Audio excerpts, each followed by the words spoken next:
അപ്പോൾ ഒരു പൈസ കടം ചോദിക്കാൻ വേണ്ടി കടം കൊടുക്കാൻ നമ്മളെത്തില്ല, പക്ഷെ അവന് കടം കിട്ടാവുന്നൊരു വഴി നമുക്ക് പറഞ്ഞു കൊടുത്തു. അപ്പോൾ എന്തെങ്കിലും ഒരു ബുദ്ധിമുട്ടുമായി വരുന്ന ആളുകളെ നമുക്ക് എന്ത് ചെയ്യാൻ പറ്റും? സഹായിക്കാൻ നമുക്ക് പറ്റും. അസ്സലാമു അലൈക്കും വറഹ്മത്തുള്ളാഹി. അൽഹംദുലില്ലാ വസ്സലാത്തു വസ്സലാമു അലാ റസൂലില്ലാ. സ്വതക്ക കൊടുക്കാൻ എന്താ തടസ്സം? നമ്മുടെ അടുക്കൽ പണമില്ല. അറിവ് പകരാൻ എന്താണ് തടസ്സം? എനിക്ക് ഒന്നും അറിയില്ല. എല്ലാറ്റിനുമുള്ള തടസ്സമായി നമ്മൾ കാണുന്നത് അത് നമ്മുടെ അടുത്തില്ല എന്നുള്ളതാണ്. ശരി, ഒരു പക്ഷേ ആ ഉത്തരം ശരിയായിരിക്കാം. പക്ഷെ നമ്മുടെ അടുക്കലില്ലെങ്കിലും ആവശ്യക്കാരനായ ഒരാൾക്ക് നമ്മൾ അതിനൊരു വഴി, ഒരു മാർഗം പറഞ്ഞു കൊടുക്കുമ്പോൾ നമുക്കതിന് പ്രതിഫലം കിട്ടുന്നു എന്ന വിവരം നമ്മൾ യഥാർത്ഥത്തിൽ അറിയേണ്ട ഒരു കാര്യമാണ്. ഇതിങ്ങനെ തന്നെ നന്മയെ അറിയിച്ചു കൊടുക്കുക. ഒരാൾക്ക് നല്ല കാര്യത്തെക്കുറിച്ചൊരു ഇൻഫർമേഷൻ, ഒരു വിവരം കൈമാറ്റം ചെയ്യുക എന്നുള്ളത് ഇസ്ലാമിൽ വളരെ പുണ്യകരമായ ഒരു കാര്യമാണ്. മനസ്സിലല്ലേ? നമ്മൾ എന്തിനെക്കുറിച്ചാവട്ടെ അയാൾക്ക് ഉപകാരപ്പെടുന്നൊരു കാര്യം അറിയിച്ചു കൊടുക്കുക എന്നുള്ളത് നമുക്ക് ഏറ്റവും പ്രധാനപ്പെട്ട ഒരു കാര്യമാണ്. അപ്പോൾ അതിനെക്കുറിച്ചൊരു ഹദീസ് നമുക്ക് റിയാദു സാലിഹിൽ കാണാൻ പറ്റും. അതായത് നബി സ്വല്ലല്ലാഹു അലൈഹി വസല്ലമയുടെ അടുക്കിലേക്ക് ഒരാൾ വന്നു. എന്നിട്ട് അയാൾ പറഞ്ഞു, എനിക്ക് വാഹനം തരണം. എനിക്ക് വാഹനമില്ല. എന്തിന് വാഹനം? യുദ്ധത്തിന് പോകാനുള്ള വാഹനം എനിക്കില്ല. അപ്പോൾ നബി സ്വല്ലല്ലാഹു അലൈഹി വസല്ലം പറഞ്ഞു, അജിദുമ, നിനക്കൊരു വാഹനം, നിന്നൊരു വാഹനത്തിൽ കയറ്റാനുള്ള എന്തെങ്കിലും എൻ്റെ കൈവശവും ഇല്ല എന്ന് പറഞ്ഞു. പക്ഷേ നീ എന്താണ്, ഇഅ്തി ഫുലാനൻ ഫല അല്ലഹു അയ്യഹ്മിലുക, നിന്നെന്ത് ചെയ്യും?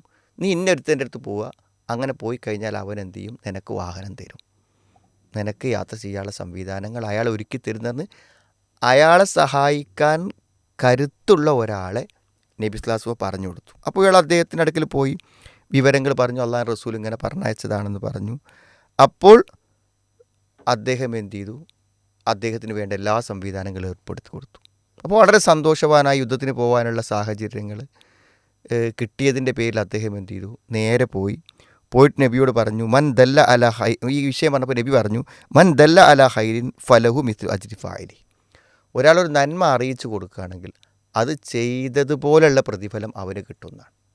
അപ്പോൾ നിങ്ങൾ എത്ര വിശാലമാണ് ഈ കാര്യമെന്ന് പറഞ്ഞാൽ.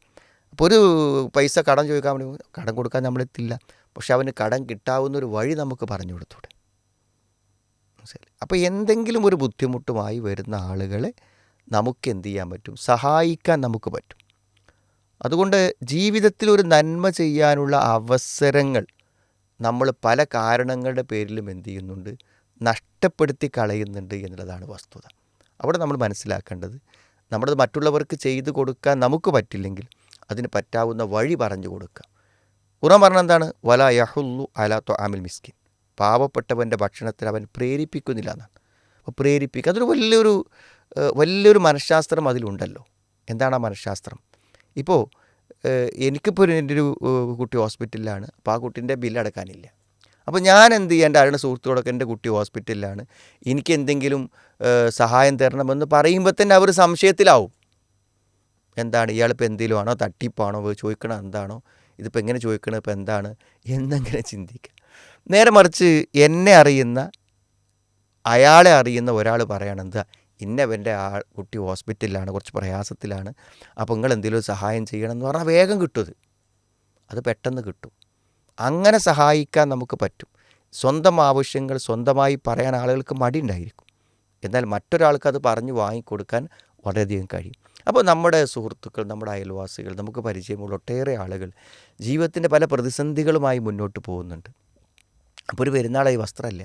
അപ്പോൾ നമ്മൾ അവിടെ കുട്ടികളൊന്നും വസ്ത്രമില്ലാതെ നിൽക്കുകയാണ്, ആ കുട്ടിയെ കുറച്ചൊരു വസ്ത്രം കൊടുത്തൂടെ എന്ന് നിങ്ങളൊരു ടെക്സ്റ്റൈൽസ് കയറി പറഞ്ഞാൽ അവർ പറയും, അവരോട് വരാൻ വേണ്ടി പറയും, അത് ഞാൻ കൊടുത്തോളാം എന്ന് പറയും. അപ്പോൾ നമ്മുടെ ഒരു വാക്ക് കൊണ്ട് എത്ര ആളുകൾക്ക് അതിൻ്റെ സഹായങ്ങളും ഉപകാരങ്ങളും കിട്ടും. നമുക്കൊരു പള്ളി ഉണ്ടാക്കാൻ പറ്റില്ല, പക്ഷേ അതിന് പറ്റുന്ന ഒരാളോട് പറഞ്ഞാൽ നമുക്കത് പറ്റും. അപ്പോൾ നമുക്കൊരു പള്ളിക്ക് സ്ഥലം കൊടുക്കാൻ പറ്റില്ല, നമുക്കൊരാളോട് പറഞ്ഞാൽ നിങ്ങൾക്ക് ഇത്രയൊക്കെ സ്ഥലം ഉണ്ടല്ലോ, ഒരു 5 സെൻറ്റ് ഒരു പള്ളി കൊടുക്കുക എന്ന് പറഞ്ഞാൽ അയാൾ കൊടുക്കും. അപ്പോൾ മറ്റുള്ളവർക്ക് നന്മ അറിയിച്ചു കൊടുക്കുക എന്നുള്ളതിന് അതിൻ്റെതായ പ്രതിഫലമുണ്ട് എന്ന് നമ്മൾ മനസ്സിലാക്കിയിട്ട് നമ്മൾ എന്ത് ചെയ്യണം? അതിന് ഉള്ള അവസരങ്ങൾ വിനിയോഗിക്കണം. നന്മകൾ നഷ്ടപ്പെടുത്താതിരിക്കുക. അള്ളാഹു എല്ലാ നന്മകളും സ്വീകരിച്ച് നമുക്ക് പ്രതിഫലം തരട്ടെ.